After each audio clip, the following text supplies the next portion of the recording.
Continuamos con la siguiente conferencia del día con el tema Las nuevas normas internacionales de auditoría con el expositor, el contador público colegiado César Aníbal Ames Enríquez, contador público con grado de maestría y estudios en doctorado en contabilidad y especialización en auditoría en el Perú y en el extranjero. Cuenta con experiencia en auditoría integral financiera, administrativa y de cumplimiento, monitoreo de entidades que conducen proyectos de desarrollo, consultor en auditoría y control en entidades nacionales e internacionales y docente universitario. Además, contamos con la participación del contador público colegiado Luis Armando Quintana Veramendi, quien cumplirá el rol del moderador. Contador público colegiado por la Universidad Nacional San Luis Gonzaga de Ica, presidente del Comité Técnico Nacional de Auditoría de la Junta de Decanos de Colegios de Contadores Públicos del Perú. Actualmente es socio gerente de Sociedad de Auditoría en Luis Quintana y Asociados Contadores Públicos desde 1978. Docente universitario en las regiones de Ica y Tacna y expositor de cursos de especialidad. Cedemos la palabra al señor Luis Quintana. Buenas noches, colegas que nos acompañan en este evento virtual organizado por la Junta de Decanos de Colegios de Contadores Públicos del Perú, con motivo de la celebración de la Semana del Contador Público. Hoy corresponde la conferencia al Comité Técnico Nacional de Auditoría, que me honro en presidir. Tratar de nuestra especialidad me obliga a resumir que la auditoría como actividad profesional del contador público tiene la misión de examinar, verificar, comprobar, evaluar la información que se condensa en los estados financieros, incluyendo dentro de este examen el proceso de su preparación, las bases y documentos que lo sustentan, entre otros procedimientos, con la finalidad de emitir una opinión sobre la credibilidad de lo examinado. Para realizar esta labor, el auditor deberá aplicar un sistema, el cual se sustenta en un marco normativo. Este marco está elaborado por la Federación Internacional de Contadores Públicos, más conocida como, por sus siglas, como IFAC. Y dentro de este marco están las llamadas normas internacionales de auditoría. De las cuales el Perú, como país miembro de IFAC, deberá adoptarlas y adaptarlas con un propósito de fomentar su cumplimiento en el desarrollo de nuestra especialidad profesional. Los detalles e ilustraciones de las normas internacionales de auditoría nos las ha de brindar nuestro conferencista, colega contador público César Ames Enríquez, profesional especializado en auditoría, de amplia trayectoria y experimentado docente universitario, a quien lo invito cordialmente a que dé inicio a su conferencia. Adelante, colega César Ames. Muchas gracias a mis amigos, entre ellos a mi directo amigo Luis Quintana, con quienes hemos compartido experiencias en muchos certámenes de la profesión del contador público. Saludar a todos los colegas, porque este es uno de los aniversarios, esas fechas en que nos hacen que tengamos que revivir nuestra fe, revivir nuestros conocimientos, como decía Peter Drucker, para volver a revisarlos y para comenzar a ver qué debemos hacer en el futuro. nosotros tenemos como tema las nuevas normas internacionales de auditoría. Estas normas internacionales de auditoría han tenido un proceso, digamos, histórico. Y para ver ese tema de la historicidad, nos vamos a remontar muy rápidamente, porque ahí tenemos ya las ayudas también, hasta el año 1917, donde prácticamente se crea la entidad que en América comienza a utilizar estos términos. Primero como preparación y presentación de estados financieros. Avanza en 1929 dentro de la gran crisis en la que muchas cosas cambiaron, se modificaron, y posteriormente va desarrollándose esa acción hasta el año 33, 34, 35, en que se emiten boletines por parte del IAPC, Instituto Americano de Contadores Públicos, que reguló por mucho tiempo el ejercicio de la contabilidad y de la auditoría en Latinoamérica. Esa fue pues una época hasta que en 1954 emiten sus boletines correspondientes. Pero es también a partir de esa fecha donde nace posteriormente la IFAC en 1977. Y nace con mucha fuerza porque va desarrollando sus actividades tanto en la formación de criterios para la preparación de información financiera y también en la emisión de normas internacionales de auditoría. En 1987, época en que estaba como decano Simeón Caballero, fueron emitidas las guías internacionales de auditoría 1, 2, 3, 4 hasta el 16. Ese fue un paso que llamaremos precursor, donde se van desarrollando estas guías hasta el año 1995 aproximadamente, pero en 1996 es que se entra con fuerza a esta nueva gestión. Y en esta nueva gestión es que IFAC emite en 1996, gracias a el trabajo arduo de dos personas a quienes hay que rendir indudablemente homenaje porque fueron los que contribuyeron mucho al desarrollo profesional individual y colectivamente. Quiero referirme a Cesario Alonso, que prologa un libro que se llama Normas y Procedimientos de Auditoría en 1996. Y que este libro fue prologado también por Emilio Aguirre Calderón, que fue subcontralor general de la República y quien también falleció hace muy poco. Y también el editor de ese libro, que costó mucho esfuerzo, como decía Cesario Alonso, en este intento por fortalecer el ejercicio de la profesión dentro de un marco establecido que tuviese un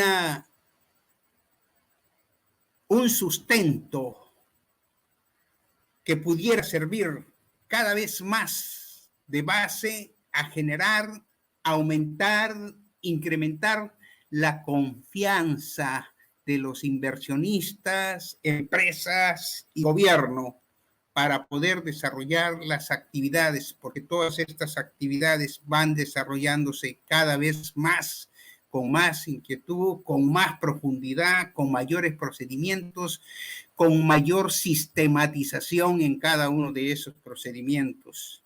Y se emite ese libro y el editor fue Alberto Ramírez Enríquez, un distinguido profesional que ha participado mucho del gremio profesional y de las actividades de desarrollo de la auditoría, tanto gubernamental, tanto privada, que ha permitido que se pueda hacer un desarrollo no solamente en el país, sino también que la influencia de los libros y documentos en los que participó Alberto Ramírez, a quien rendimos un homenaje, digamos, han servido para utilizarlo no solamente en el Perú, sino que por intermedio del Instituto Latinoamericano de Ciencias Fiscalizadoras y otros organismos han sido hechos con Casal y Asociates en Bolivia, en Nicaragua, en Ecuador, donde tenemos residiendo a alguien que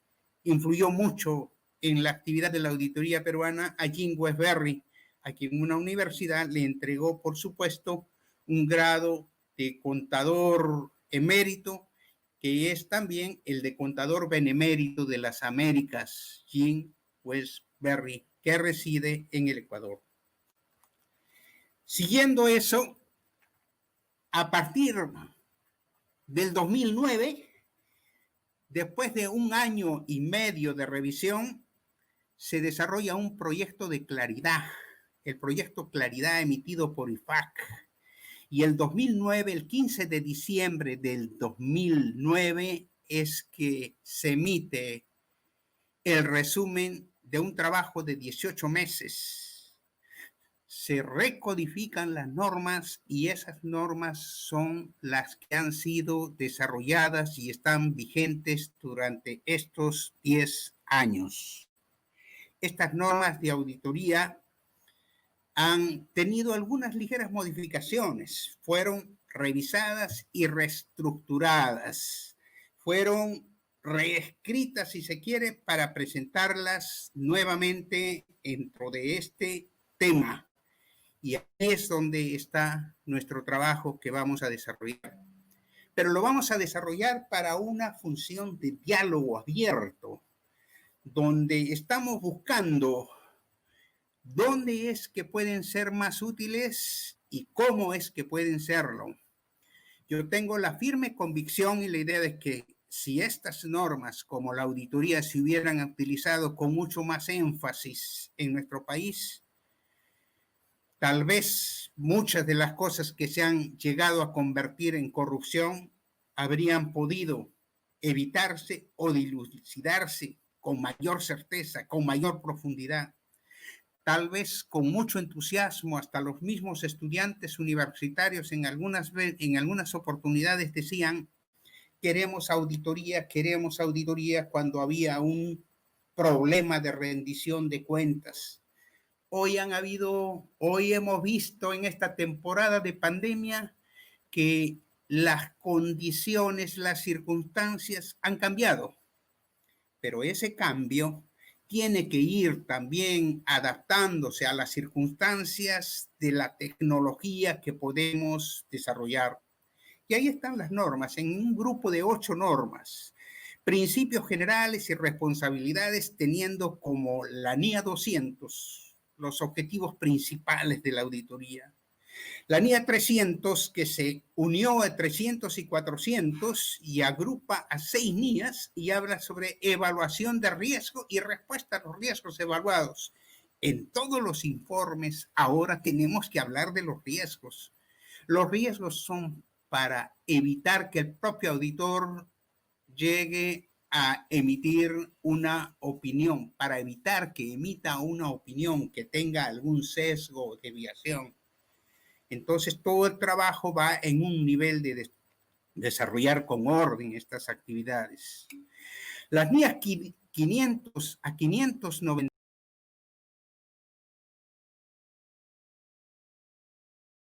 La certeza con la que el auditor puede llegar a emitir un juicio profesional. No hay lugar para la especulación. No hay lugar para criterios arbitrarios, sino tiene que hacerse dentro de los marcos que señala la preparación de la información financiera, que bajo diferentes formas ha llegado a establecerse también sus criterios esenciales en las normas internacionales de información financiera en nuestro medio, pero que no es el único marco. También, como lo veremos en algún momento al final, está el marco de los principios generalmente aceptados que son utilizados en Estados Unidos y en el ámbito de las entidades de el American Institute of Certified Public Accountants, que es el que regula esas normas, y también dentro de un marco de información financiera. Estos dos marcos tienen que unirse, tienen que juntarse, tienen que llegar a una convergencia con el fin de que podamos hablar un solo lenguaje. Hablando de esto, decimos de las nuevas normas porque el lenguaje es lo importante. Como todos saben, estas normas son emitidas en inglés y la traducción de estas normas requiere un trabajo que sea preciso. ¿Y qué quiere decir preciso? Si han habido traducciones, se han hecho traducciones en México con participación de Argentina y España. Sin embargo, existen muchas palabras dentro de los textos que son susceptibles de tener doble interpretación. Por eso, cuando veamos algunos textos de auditoría, vamos a ver que los mismos títulos de la norma están con otras palabras. Pero las palabras necesitan explicación. Y esa explicación debe irse dando en cada uno de los criterios que se van formando en estas normas. Lo que trata esta exposición es de hacer un diálogo abierto, donde haya discusión y donde haya preguntas y también donde haya respuestas.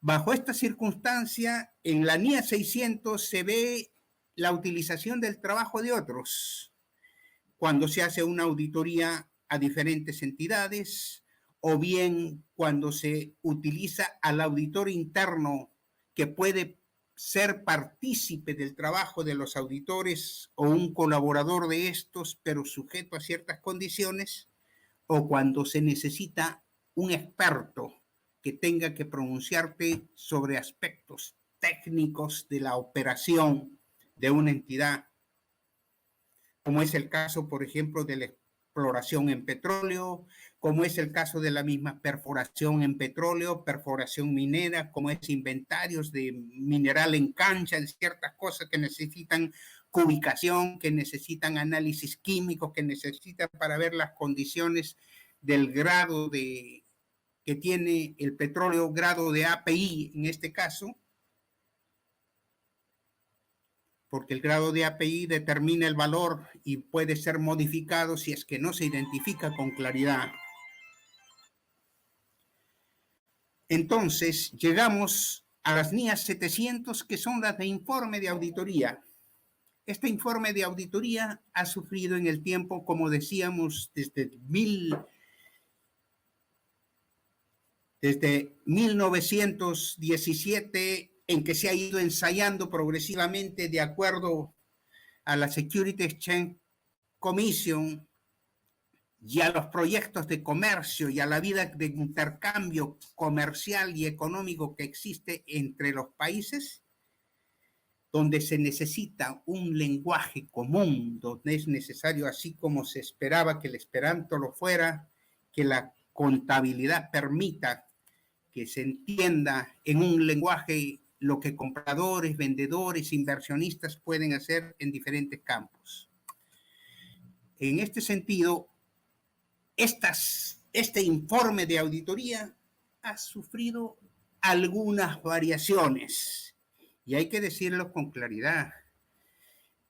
El texto que tiene un informe de auditoría limpio puede hacer que sea de 2 páginas. De 2 páginas en un informe que puede ser de 80 páginas con la información financiera, pero es un documento académico y claro de información, donde establece qué es lo que se ha examinado, qué es lo que se ha revisado, Segundo, de quién es la responsabilidad de la información financiera atribuida a la gerencia y también atribuido la responsabilidad de mantener los controles internos necesarios. Y también ese dictamen permite definir cuáles son las responsabilidades del auditor. Y aquí es donde actúan esas normas internacionales de auditoría, donde en nuestro campo y en el número de países de influencia donde están divulgadas las normas internacionales de auditoría, todos entendemos cuáles son las responsabilidades y esas normas. Aquí vemos en un grupo de 8, quizás hagamos una presentación muy general de estas, pero en esas normas está establecida las responsabilidades del auditor, tanto para planear una labor sistemática de evaluación que no permita errores, tanto para obtener la evidencia que permita emitir un juicio profesional razonable y confiable. Y también para comunicar esa información a los niveles pertinentes, sea el directorio, sea la gerencia, sean los contratistas, o sea también para interés de los inversionistas, que es lo que se requiere y que es quienes utilizan esta información. Después también tenemos en una sección 800 conclusiones, además de conclusiones del informe de auditoría, tenemos algo más, que son áreas especializadas, que son las mismas conclusiones, pero en áreas especializadas. Un ejemplo de ello es los convenios de cooperación internacional que proporcionaban ayuda financiera en muchos países, y en esos países había que hacer evaluaciones cuando nos dan recursos financieros y hay que responder. La auditoría es algo que el hombre siempre ha buscado en todas las culturas. En la cultura de los persas decíamos que había que educar a la gente, como era la guerra y en tiempos de guerra, a montar a caballo, a tirar el arco y a decir la verdad. El decálogo establecido en toda una doctrina establece que no hay que levantar falso testimonio ni mentir. Y además, en este contexto, es necesario decir que todas estas normas hacen que esas responsabilidades se establezcan de esa manera. Podríamos señalar todas las normas y acompañarlas, pero sin embargo vamos a hacer una visión muy rápida nomás de algunas de las normas, más por sus títulos que por otras cosas. La NIA 200, objetivos globales del auditor. ¿A dónde va? ¿A dónde quiere llegar? A dar la conformidad, a dar una opinión. Para la opinión no se necesitan 200 páginas, 100 páginas, ni muchas páginas. Se necesita una acción concreta, donde sus conclusiones le permitan llegar a decir, ¿está de acuerdo con las normas de información financiera, con un marco establecido? ¿O no está de acuerdo? En ese marco es lo que se desarrolla. La NIA 210 nos habla del control de calidad. Debe hacerse con calidad todo el trabajo, calidad en la planeación, calidad en la ejecución, calidad en el informe, calidad en la comunicación, en la obtención de evidencia que se tiene. Y todo eso también debe estar documentado, todo eso debe mostrarse en la documentación que es necesario presentar. La NIA 240 nos habla de un componente de la auditoría que es su responsabilidad frente al fraude, claramente lo establece. Y también un componente que de acuerdo a las nuevas normas de control interno, que es en su marco conceptual de 2013, dice que también debe incluir si los objetivos de la empresa se logran o no se logran. y también debe evaluarse el cumplimiento de las normas y regulaciones, porque los negocios deben hacerse respetando las normas. Y la NIA 260 y 265 hablan de la forma en que debe mantenerse la comunicación con las entidades para informarles cómo está el avance, a quién hay que informar, cuándo hay que informar, y no solo eso, los elementos de la información. O sea, cuál es el criterio que se utiliza, cuál es la norma que se está viendo, contra qué se compara, cuál es el efecto, el impacto, la materialidad que esto significa, y también debe verse las causas que generan el problema. Creo que como elementos para llegar a la justicia son importantes. Después de esto, criterios como la NIA 315 y la NIA 330 sobre las responsabilidades del riesgo que deben tomarse en cuenta. Y aparte de las responsabilidades del riesgo, también debe haber una respuesta para mitigar ese riesgo. No basta decir, como alguien dice, hay un riesgo en tal cosa, en todo hay riesgo. Si salimos a la calle habrá riesgo, si nos quedamos en casa habrá riesgo. Pero lo importante es la respuesta a esos riesgos. Pasamos en el siguiente grupo a las normas de evidencia de auditoría, porque hemos visto ya estos puntos del riesgo y la respuesta a los riesgos, así como las consideraciones y la comunicación y evaluación de las incorrecciones que puedan darse.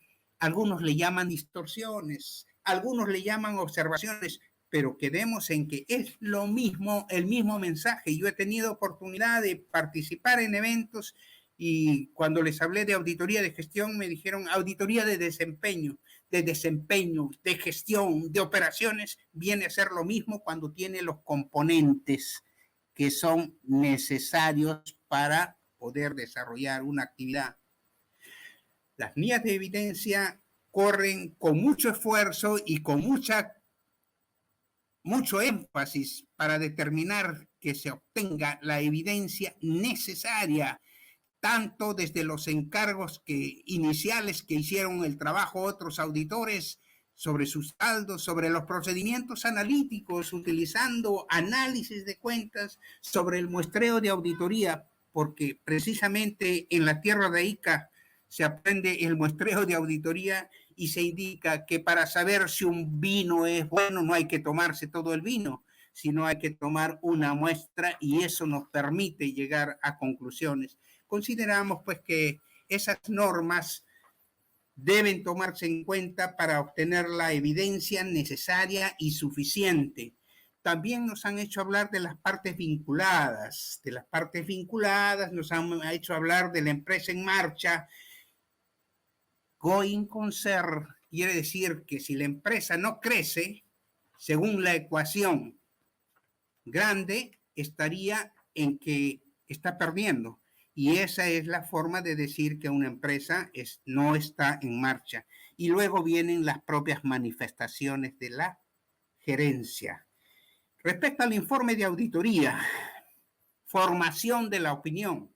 La formación de la opinión, como hemos dicho, se va en base a todo un proceso sistemático de evidencia, estudio de las normas, estudio de los controles internos, y esos se establece dónde es que podría haber las diferencias establecidas. Cuando hablamos de la opinión, pensamos que debe ser una opinión razonable. No se va a buscar un fraude, pero se podría encontrar. Bajo esas condiciones hay que desarrollar las actividades. Y en la NIA 705 nos dice las clases de distorsión que podrían haberse, de modificación del dictamen de los auditores independientes. Voy a poner que no he visto si algo no se encuentra conforme, o que no he obtenido la evidencia, o en qué medida hay una distorsión de la evidencia y hasta qué grado es. Podrá ser con salvedades, podrá ser una opinión adversa, pero en base a una evidencia plena. La siguiente parte nos refiere a ver las responsabilidades de la información comparativa. ¿Por qué comparativa? Porque eso permite el análisis. Eso está en la NIC número 1, está en la NIC número 1, en las informaciones que nos permiten decir cómo es que el nuevo marco conceptual emitido el 2020 y publicado el 2020 está tomando en cuenta las características de la información financiera. Y esas características son que esta información debe ser, pues, imagen fiel, así como también debe tomarse sobre la parte relevante de la información. Y entre sus otras características está la información comparativa, la oportunidad en que debe entregarse la información.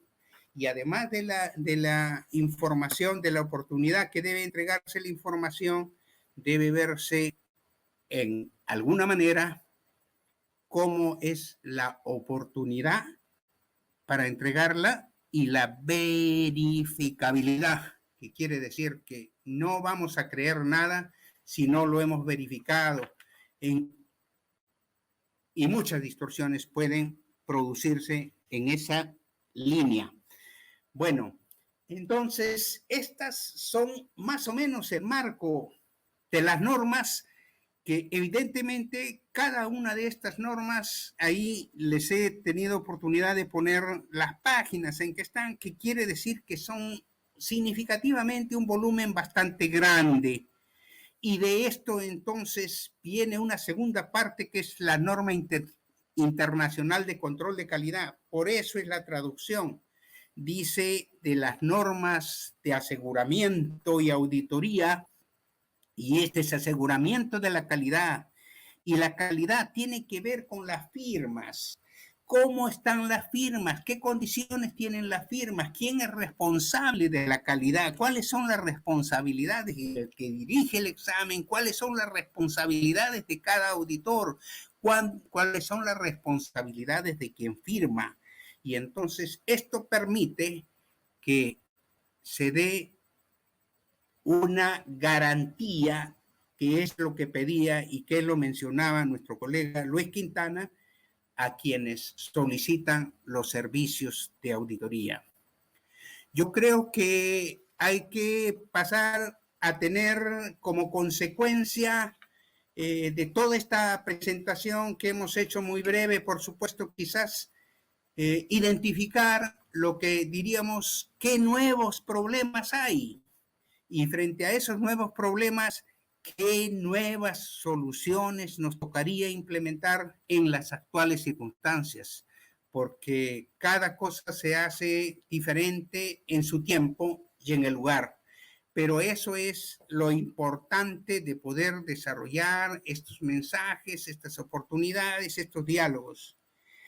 En el 1904 ya hicimos una intención de hablar mucho de la control de calidad, o por par review, o de una firma a otro, o una entidad, o buscar las formas, o el registro de las firmas.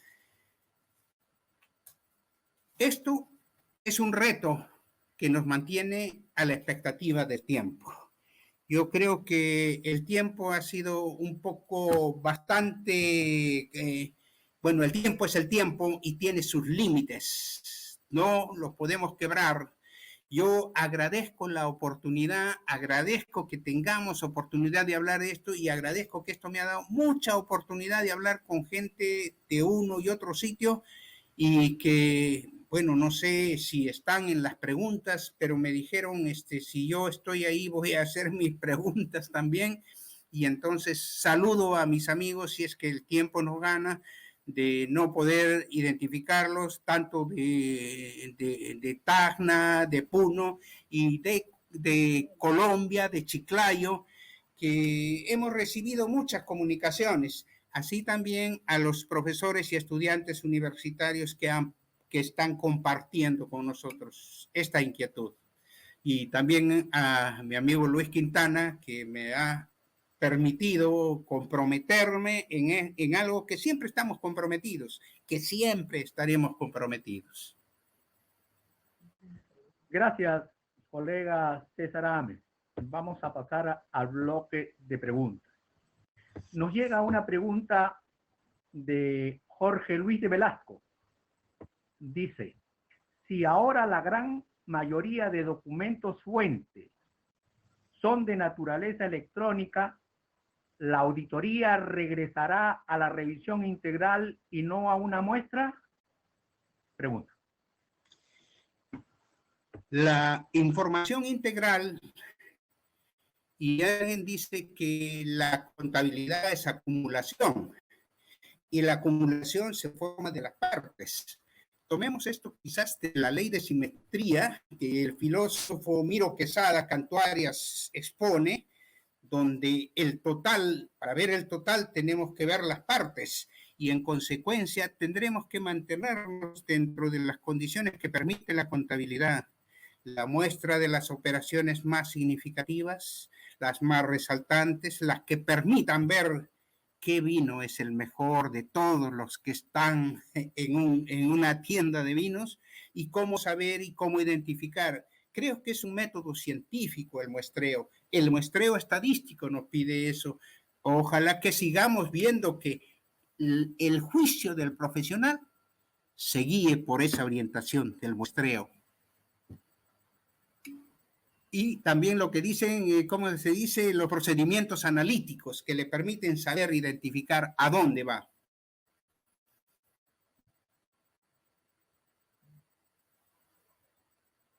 No escucho. Ya. No escucho. Sí. No escucho la pregunta. Gracias, colega César. Sí, gracias. Ah.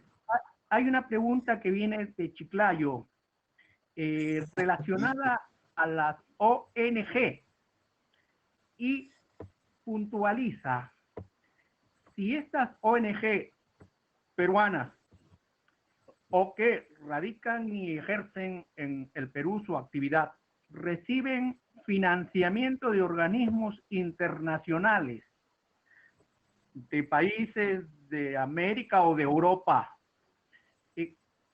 ¿Serían de aplicación las normas internacionales de auditoría? Es la pregunta. Adelante.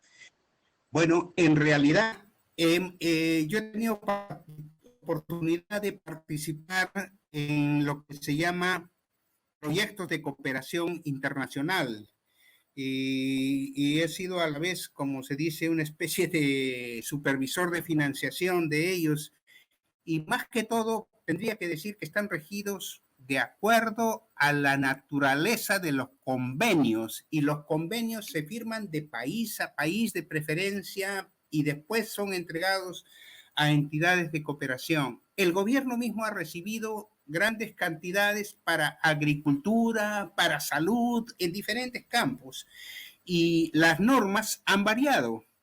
Cuando provenían de algunas entidades europeas les pone en unos términos de referencia y esos términos de referencia guían cómo va a ser la contabilidad y la auditoría. En algunos casos utilizan lo que se llama método de efectivo, control de ingresos presupuestados, ingresos ejecutados, gastos presupuestados, gastos ejecutados por línea y sacan un saldo en efectivo. Como consecuencia de eso, debe hacerse de acuerdo a términos contables también, pero se hace tanto que, por decir, las adquisiciones, los bienes, los gastos sean elegibles y sean documentados. Si no son elegibles, podrían ser rechazados. Si no son documentados, podrían ser rechazados. Y eso depende de quién da los fondos, que es que pone las condiciones. Hay casos de la Agencia de Desarrollo Internacional de los Estados Unidos que financió muchos términos y ellos pedían que sea de acuerdo a las normas de auditoría que rigen en el AICPA, pero también pedían las normas de la General Accounting Offices, que es la Contraloría General de los Estados Unidos. O una de las dos, o las dos, o una combinación. Y eso es la auditoría de proyectos. De Europa también, de la Fundación Alemana para el Desarrollo Internacional, de otros organismos suizos, europeos, también pero tenían en sí las normas internacionales de auditoría para su aplicación. Estamos hablando de los últimos 25 años, por si acaso. Y más o menos esas opciones, de acuerdo a los convenios. Gracias, colega César. Tenemos otra pregunta y esta viene mirando al futuro. Dice así: ¿cómo la inteligencia artificial impactará en la auditoría? Adelante, colega.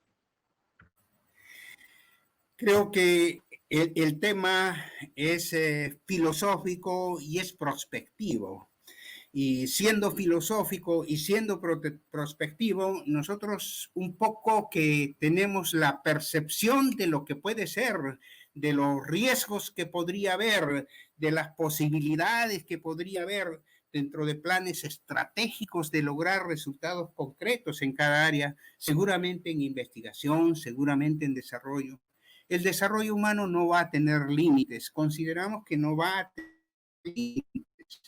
Y aun cuando piensan mucho que la sabiduría era lo que todos conocemos, nos hemos dado cuenta con esta pandemia también, que lo que conocemos es tan poco del universo, que nos queda, lo mucho más es lo que nos queda por conocer. ¿Cuánto nos queda por conocer? ¿Cuánto avanzaremos?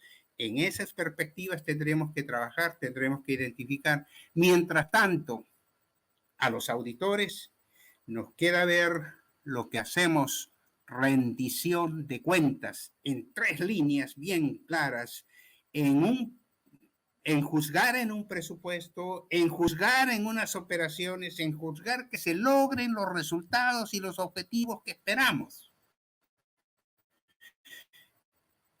en que se hagan cumpliendo las normas y regulaciones aplicables y que se sea, como se dice, cumpliendo los principios de ética en todas sus partes. Creo que nuestra labor es una función de valores y también de ciencia. Ciencia en lo que corresponde y nos toca, y valores también en lo que nos corresponde y nos toca. Y por los desafíos más grandes, veremos qué sucede en el futuro. Gracias, colega César Ames. Lamentablemente el tiempo nos ha puesto límites y no nos queda más que agradecer a todos los participantes y a usted, colega César Ames Enríquez, por esta conferencia que nos deja en esa inquietud de poder ampliar nuestros conocimientos para el debido cumplimiento de este trabajo especializado que es la auditoría. Lo invito para sus palabras finales, colega César Ames Enríquez, y muy agradecido por su participación. Adelante. Con mi reconocimiento a todos los contadores públicos de todo el Perú, que hemos compartido muchos años de esfuerzo, de sacrificio, y a los que nos han acompañado tanto en la Contraloría General de la República, en actividades de capacitación con firmas profesionales de auditoría, y que todos ellos han contribuido y seguirán contribuyendo a la fortaleza de nuestra profesión, que es el norte, el único norte, diría yo, que nos une y nos guía a todos. Saludos a todos mis ex amigos de la Contraloría General de la República, a mis alumnos, a todos los amigos y a toda la familia que también comparte con nosotros estos momentos que son necesarios, de tranquilidad, de paciencia, de calma y de mucho cuidado con el control interno de nuestras actividades. Muchas gracias a ti, Luis, y muchas gracias a la Junta de Decanos por desarrollar estas actividades de formación profesional continua. Gracias a todos. Hemos dado por terminado la conferencia con el agradecimiento correspondiente y será hasta otra oportunidad. Gracias.